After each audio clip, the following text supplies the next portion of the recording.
Hey everybody, happy February the 13th. Just so everyone is aware, February 13th, and I am still doing great during dry February. In fact, I'm doing so great, my hair has fallen out. Like, this is what happens when you don't have any wine, liquor, or beer. Your hair magically falls out. Huh, doesn't look too bad though.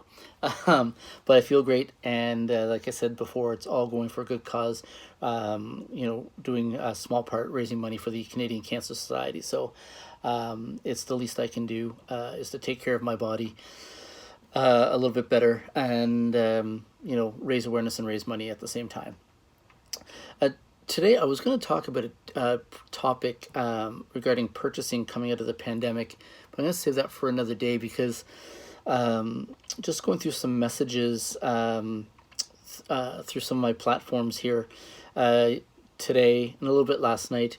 Some messages came up that the thematics were around my posting of open positions for other establishments and perceived competition, and if I thought I was doing the right thing and why I was doing it, and if I feared any reprisal or repercussion for doing so.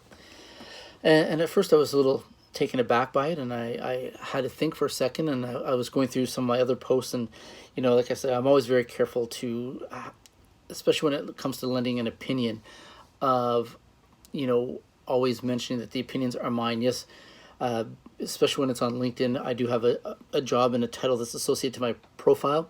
So I'm always very cognizant of that, and I always make sure that the thoughts that I'm expressing are my own, and that I don't speak for my employer, and my thoughts are separate.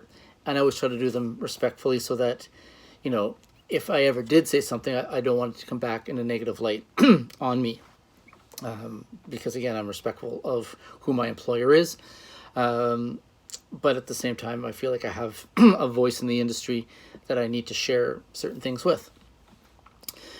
And that's where this came in. And I don't fear reprisal. Maybe I should. But, the reason I post and repost jobs from competition or other areas is, I've been in the industry now well over 20 odd years.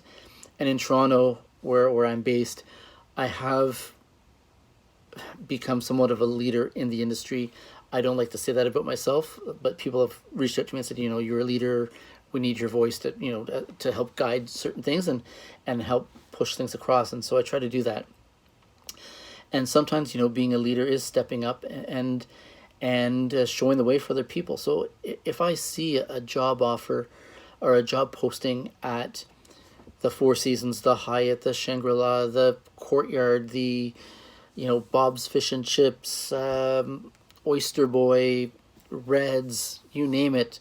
And if I think that there's people in my network that can benefit from that may not have access to those because they're not in those networks, I owe it not only to myself, I owe it to the industry to get that out to as many people as possible, because there's so many people out there that aren't working that could be a great fit for that job. They don't even know it. They don't even know that job's available. They're flipping through Indeed, and they're checking their email looking for something from HR. Do I have a job today? So if they don't have access to it, it's incumbent upon people who have built a network, myself and other leaders, to get that message out there, to try to help people get back to work. And sometimes it's not going to work, right? They'll submit the resume, and they may get you're not the right fit, but they might get on the radar for something else. And so that's what it's all about. It's don't get me wrong, as we do come out of this and as things start to settle and open up a bit more, of course I'm probably not going to be promoting as many other hotel and restaurant job openings if I can scoop them down the road.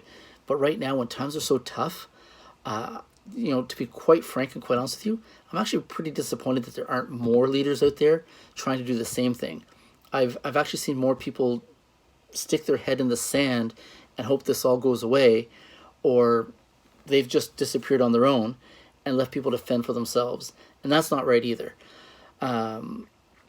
So I will continue to do it, and I hope that I can make a positive change, and get people in front of the right people to get a job. It might not be the job of forever, but it could be a job that puts food on the table.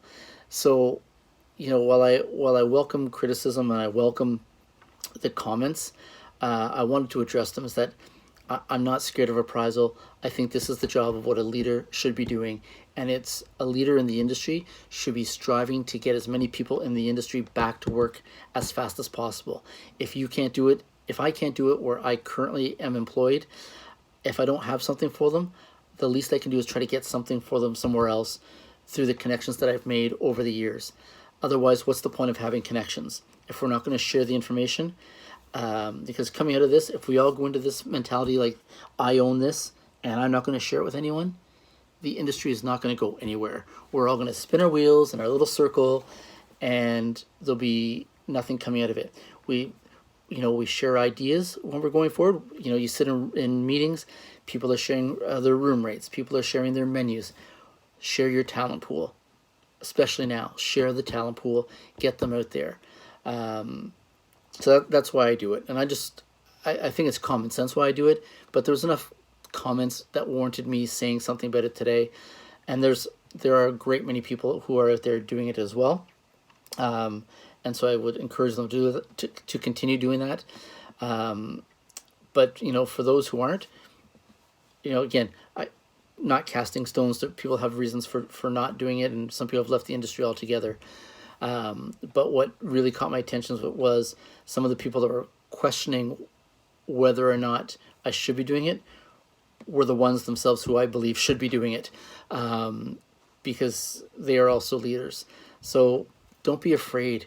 Now is not the time to be afraid to get people back to work. It's the time to lift people up. It's time to use your voice, use everything that you've built your whole career on, and use that weight and power to try to give someone a break. Because there's a lot of people out there that need it, and that's why I do it. So I hope that answers some of the questions of what people had out there. I will continue to do it until I'm told that I can't. But until that time, it's incumbent on me to do it. So anyways, next time we talk, I'll be sharing some insights on purchasing coming out of a pandemic, something that's definitely not talked about in school, because why would it be? When was the last time there was a pandemic in any of our lives? But hopefully I can help steer some of the new purchasers that will be coming online to help make informed and correct decisions coming out of this for both their career and the benefit of their employers. All right, guys, happy Valentine's Day. I almost said happy Thanksgiving, but happy Valentine's Day to everyone out there. February's almost over. Have a safe rest of the month, and we will talk soon. Cheers.